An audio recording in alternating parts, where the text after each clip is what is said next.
If you're new here, my name is Tanner and welcome to my What's in My Camera Bag for 2026 video. So I actually recorded this yesterday, at least for the most part I recorded this yesterday, and it felt a little bit too much for one video. And I only say that because the recording was like 36 minutes long, and I just didn't need all that context for the video. So I'm recording it again. I'm gonna shorten everything and give you guys what I'm using in slightly less words.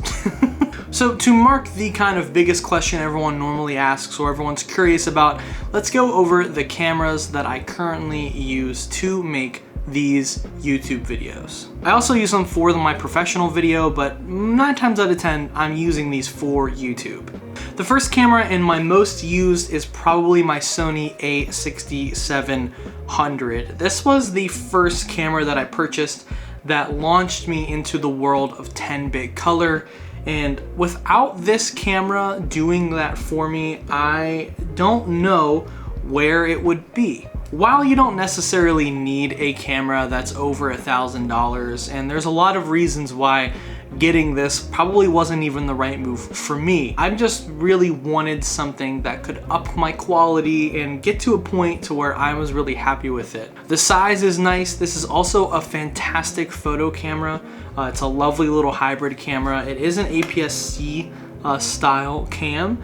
And it borrows the same sensor of the FX30, which we'll talk about here in a second. And it's just a nice body size. I currently rock a cage on the outside of it in case I want to rig it out with different accessories. It has the E-mount, it has a 1 SD card slot on the side, and it takes the normal bigger Sony batteries. But this has the AI autofocus, and it's small enough that it can fit on my RS3 mini gimbal really without any issues. So yeah, this is my Sony a6700. This is like, if I'm gonna shoot a camera or shoot a video for myself, this is the camera I'm going for because it's light, it has great image quality, and it does everything I need for a wonderful price. A couple of months ago, I actually picked up the FX30, which is the camera I'm shooting this with right now. It just happened to be, I wanted my a6700, but I wanted a little bit more of a professional feel.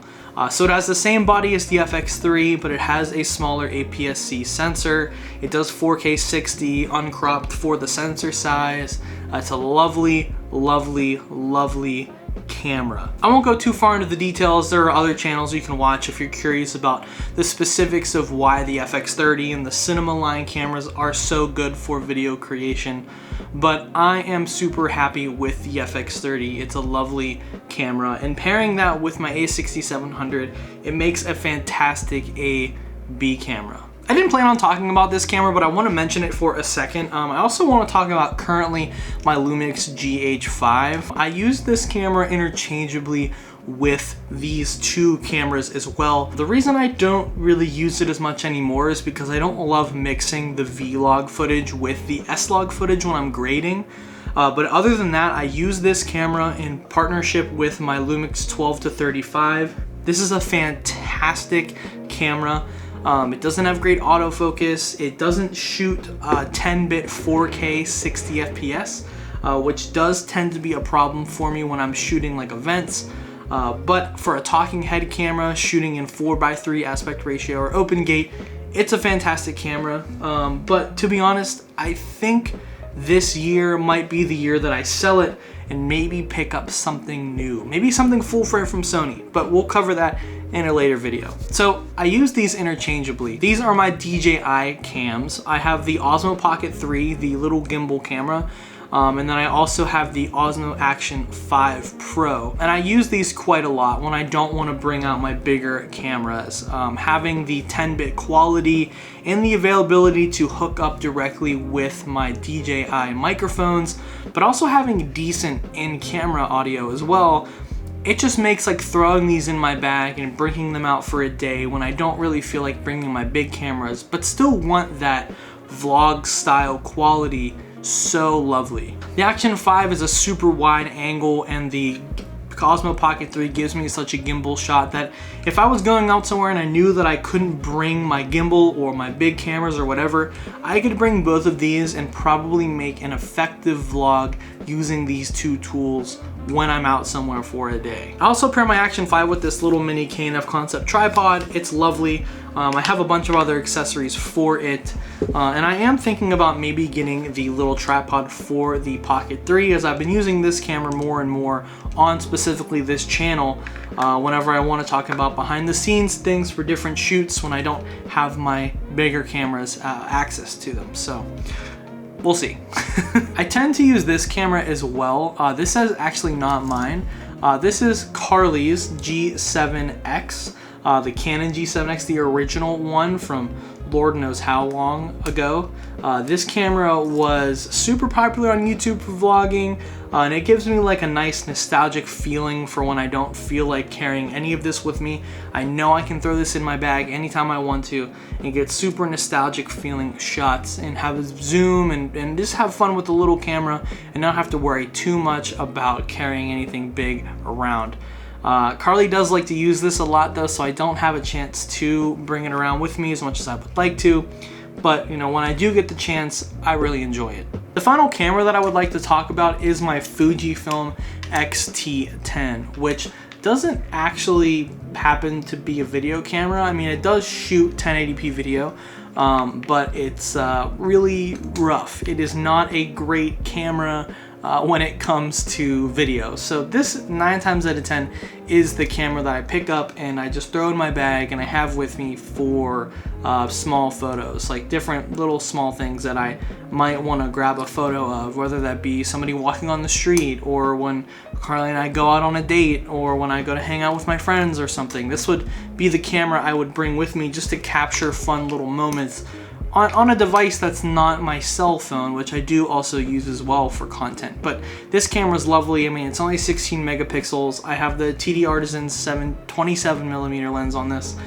which is effectively around a 14mm lens. And this is like the package that comes with me all the time. It just stays in my bag. I pull it out and use it when I want to. An SD card stays in here. The battery stays in here. This is an all-in-one package that I want to use more of this year. I'm going to challenge myself to take more pictures using this camera this year.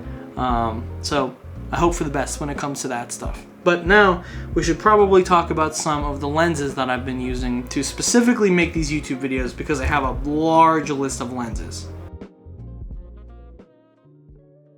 So when it comes to my Sony kit and what I use for my professional videos, I have a set of about 5 lenses that I cycle through right now. The first lens that I use quite regularly is this Viltrox 9mm 2.8.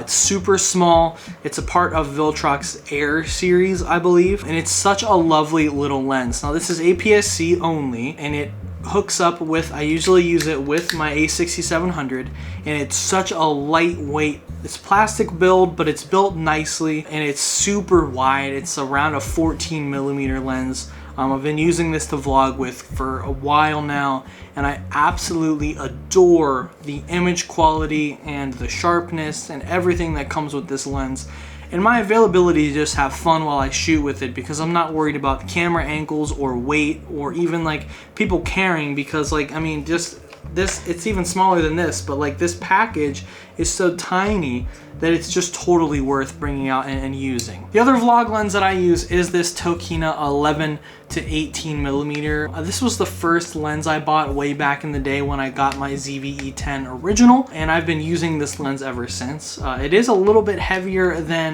the Viltrox 9mm lens. This is not a light lens. It's also made of plastic, and the build quality I would say is a little bit worse, but this lens is sharp, it's lovely, And I plan on transitioning this into my studio lens that kind of sits around here in the studio 9 times out of 10 whenever my ZV-E10 Mark II comes in, which I'm saving for another video so I can save my thoughts and stuff, since I technically don't have it in my camera bag right now.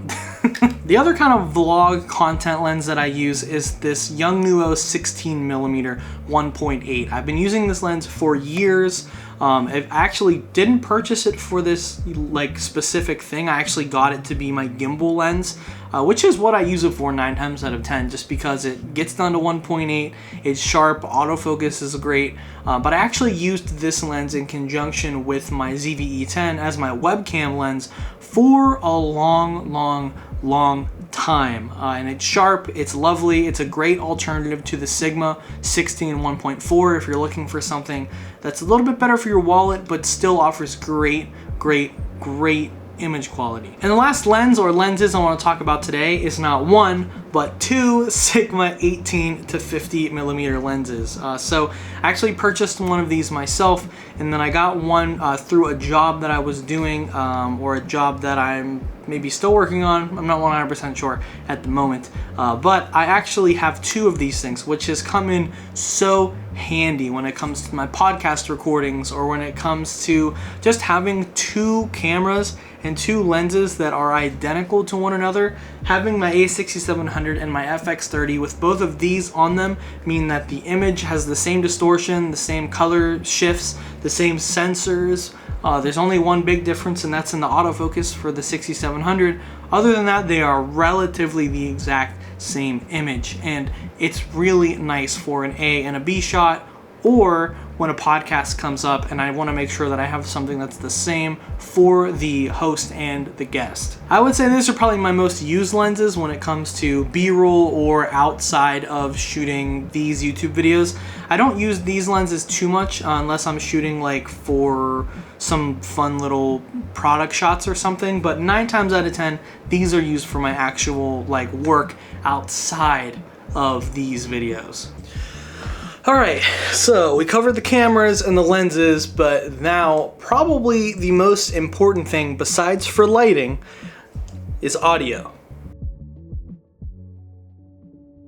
I use so many different microphones for different things that I do, so I have a lot of things to cover here, but they all just equal the right microphone for the right moment. So my most used microphone is probably the shotgun mic I'm currently using right now on my FX30. This is the Sony ECM G1, and it happens to be the cheapest microphone that Sony offers, I'm pretty sure, that connects up to the camera directly through the hot shoe. So I don't need to use any cables. It has auto gain with my camera, and honestly, for what I do with it, it sounds amazing. Now, from time to time, I do use other on-camera shotgun mics like this Rode Video Mic Go 2, and I have a Movo mic, and I have one from Saramonic. I don't really use that often, but they are more for the run and gun whenever I'm like shooting more documentary style stuff and I just need scratch audio. That's what I use these for. For the YouTube videos, 9 times out of 10, I'm choosing this shotgun mic. When I need to get a little bit farther away from the camera, or I just am thinking I might need to do something a little bit different, I then focus on 2 different styles of microphones. The first are these wireless lavs. I have 3 sets of them. Number 1 are my DJI Mic Minis. These are probably my most used microphones as of recently because they directly connect up to my DJI cameras, and I think they have the best sound quality out of all the ones that I own. I also have 2 sets of others from Hollyland. I have the M2s, which are these little button style microphones with magnets on the back. They're super low profile. And then I have the M2Ss from Hollyland, which are these clip style microphones, which are also very small and easy to hide. And they all have their purposes and do different things for me, and that's why I enjoy having all of them. But realistically, you can get away with getting one brand, and if I had to get rid of all of these and only keep one, I would probably keep the DJI mics only because of their versatility. in terms of being able to connect to multiple different sources. I'm also going to be looking and seeing if I'm able to get the Sony mic adapter for the mic minis. I know the mic 2s and the mic 3s have adapters that go into the hot shoe for Sony cameras, and I'm really hoping that the mic minis also have one that I can purchase this year. So to round it all out for audio, I have two more styles of microphone that I use. I have these mics here, one of which is my shotgun, probably my favorite shotgun at the moment, which is the Audio-Technica AT875R. Which is an XLR shotgun mic. It's a cardioid polar pattern. It's a super nice microphone, and it's really small and lightweight. It doesn't have any switches or anything on it, so it's really simple, just plug and play. And then my newest microphone, which is my SE Electronics SE7, which is a small diaphragm pencil condenser microphone, which does have some switches on the back. I use these interchangeably depending on when I need a shotgun mic and when I need a small, there's a lot of nuances that go into these and when I use them, dependent on the projects. I don't really use these for myself very often. 9 times out of 10 I'm using these for interviews and things outside of this YouTube channel. And the second style of microphone I'll call is maybe voiceover microphones or desk style microphones. My most used microphone absolutely has to be my Shure SM7B. This is pretty well known in the industry at this point. I mean, if you've seen a podcast over the last 5 years, you've probably seen one of these microphones, and I did fall into the trap of purchasing this. You know, this was the microphone to get, and I spent a lot of money on this thing, but it does sound really nice with the right EQing and circumstances. It's a lovely microphone, but honestly, you don't need to spend this amount of money to get something great. You can see that blue light back there. That microphone is about half the cost of this one, and I use it on most of my YouTube videos for my gaming channel now, because it's just easier, plugs right into my camera or my computer with USB-C, and boom, that's ready to go. I don't need to deal with XLR cables or anything with it. The last microphone that I use from time to time is actually my Rode NT1. This is another voice-over microphone, but unlike the Shure SM7B, where it's a dynamic mic, this is a condenser mic and has a more naturalistic styling for my voice. And I think overall sounds a little bit better for my voice when I want to do voiceovers or anything that captures like the full tonality of my voice. To be honest, this is an expensive microphone as well as the SM7B. You don't really need these mics to do what I use them for, but I've accumulated them over the years and I've purchased them for different purposes, and so I've just been reusing them for these YouTube videos and my professional stuff. But if you're gonna buy any of this stuff, you're gonna need an interface like a Focusrite, or I use this Zoom H6 a lot for when I go out in the field. This is kind of my main video audio recorder, but this is honestly a little overkill, and I actually usually borrow it from my job, so it's not even technically mine, but I use it all the time so that I know it in and out, so that when it comes time to use it, I know exactly what I'm doing. In the new year, I'm probably gonna replace this with my own Zoom H4, something with a little bit just smaller, something that doesn't have as much heft to it, so it's easier for me to throw into a case or a bag and bring around with me. But yeah, so those are my audio devices, the things I use to record, and right now they work perfectly for me. I don't really need anything else just to make it work, and I've been having a blast using these microphones for the purposes that I use them for. But we should probably talk a little bit about some of the smaller accessories that I use, like tripods and things, before I round out this video and call it quits. So we'll be right back. I finally set up my lights here with the app so I can do this, and now I have light.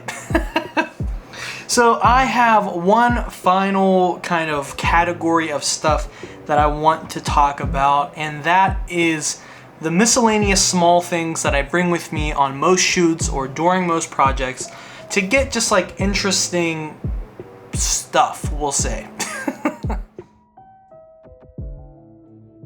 Number one is this tripod here. I use it from mostly vlogging because it has a quick release mount on the top of it. I talked a little bit about this in the last video because I got the tripod that I'm currently using, this little newer one. But this tripod is great for whenever I'm out and about because 9 times out of 10, all I need is somewhere for my camera to sit that's a little bit elevated off of the ground if it's like on a table or something. And with the purchase of my new ZV-E10 Mark II, I'm planning on like resetting up and restructuring how I record my YouTube videos, and 9 times out of 10 only realistically using that camera. I'm planning on getting a bag clip for it. I'm planning on always keeping a quick release plate on the bottom of it, and I'm gonna set some stuff up in the studio so that I can use that very quickly to record vertical and horizontal clips. So this tripod hasn't gotten a lot of use because I just haven't been vlogging recently, but this is a lovely, lovely, lovely and cheaper by about $20–30 alternative to the Mantis one, because it does allow you to hook it like on like a door or a window, and then it has a button that just does a quick release for the little tripod legs. But other than that, it's a little handle for if I want to vlog or do something with it. So it's a nice little way to get some extra angles or do some cool stuff. I have never used it for a top-down angle or anything, but if I had the space, I totally would. I also have like a handful of small things like this small rig multi-tool that I purchased it was only like a week or two ago, just so I have something in my camera bag at all times to work with things like my cages and add different accessories. It's nice to have a tool to take things on and off, so I'm not like carrying a bag full of Allen wrenches and a screwdriver.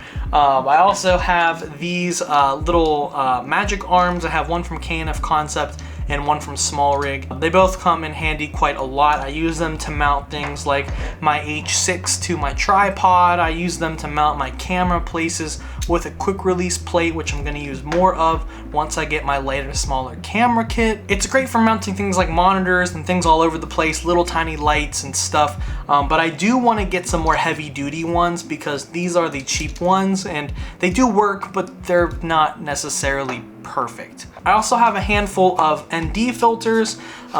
These are the Knapp Concept. They are the variable ND and polarizer filters. I have 2 of these, and then I have a normal variable ND filter.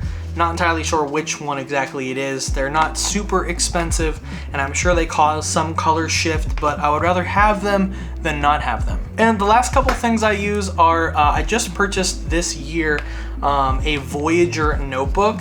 This is a notebook that is it has inserts instead of it being like one full notebook. So I used to use Moleskines a lot and I really love them, but they're pretty expensive for what they are, and I figured instead of getting another Moleskine for 2026, let me look at something that might be a little bit better for what I've been doing. So in the front I can fold over and kind of hold this Muji to-do list that I have set up that I really, really love. Then I have like my personal notes, I have my work notes, and then I have a calendar which I can fill up with important events that I can then add to my digital calendar.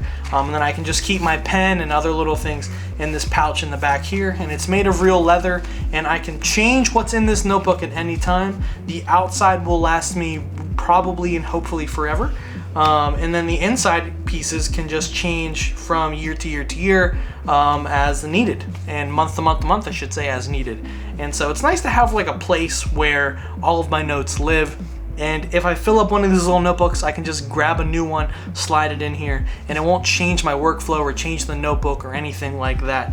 And I use these little the Zebra pens. I'm not really sure what they are, but they're ballpoint pens, not gel pens, which just has a nice writing, and I like using it. And the final thing I want to talk about is this tech case that I got from my time working as the supervisor at Staples. It's has a little front pouch that comes off, and I have SSDs, cables, and my SD cards in here. I have a Pelican case. I have this little JC case for a lot of SD cards. I have like probably 500,000 SD cards in my repertoire of stuff. But those are like my little accessories. Those are things that I use on a day-to-day basis when I'm making these YouTube videos or recording things. But I should probably tell you about the bags that I use. But because if I didn't show you the bags, then this what's in my camera bag video wouldn't really make any sense. So this is my camera bag, my main camera bag. It is a bag by the brand Knapp Concepts. I've been talking about them a lot today. They're kind of like in a similar realm to, I would say, like Small Rig, but they make slightly different stuff.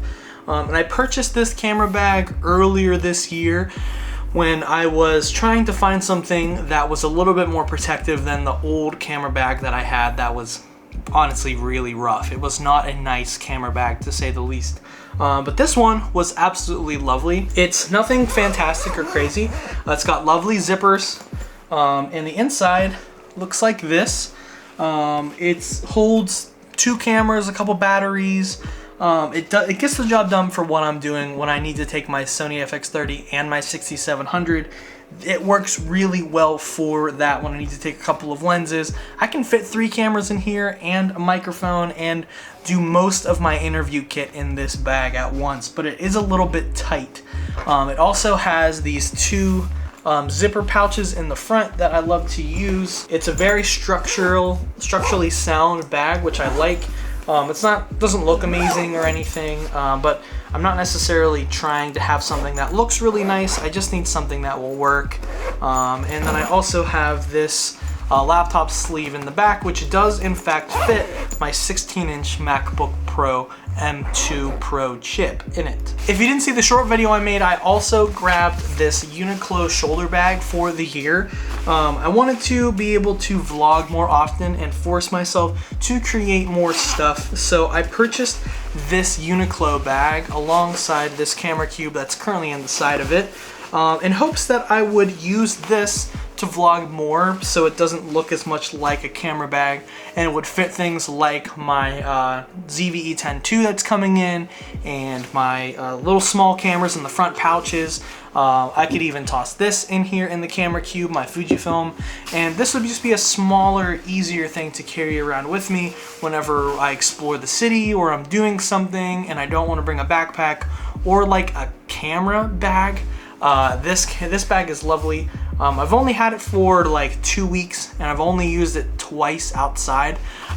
This sadly doesn't really fit my MacBook 16-inch in it, which means I can't really bring it to work because I use that laptop on a day-to-day basis. And if I got a 14-inch or like even the 15-inch MacBook Air at any point, I could probably use this more often for like a day bag. But 9 times out of 10, I'm bringing my like actual work backpack with me. Okay, and while that's not everything that I own and everything that I use, and while I sadly am probably going to end up just selling off my GH5 and going all in on Sony, maybe getting an A7 IV or something else on like a ZV-E1, I wanted to use this video as like a timestamp as to what I'm currently using, what I'm using right now, and why. Mostly because I wanted to have it for the channel and wanted to let you guys know what I've been using for the last like 6 months for content. I've been using this camera gear for quite a long time.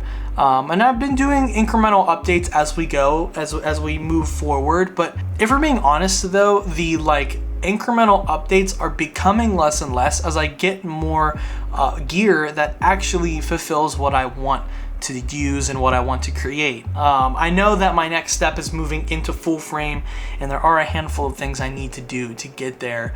But I think for where I am right now and the videos that I'm making, this is a lovely kit. And I know for the next 3, 4, 5 months, I'll probably be using this indefinitely. And now you know what I'm using. So if you have other questions or want to hear more about like some of my professional gear or my workflow for professional gigs and things that I do, please let me know in the comments below. But with that being said, I will catch you in the next video, and I hope you have a wonderful rest of your day. Goodbye.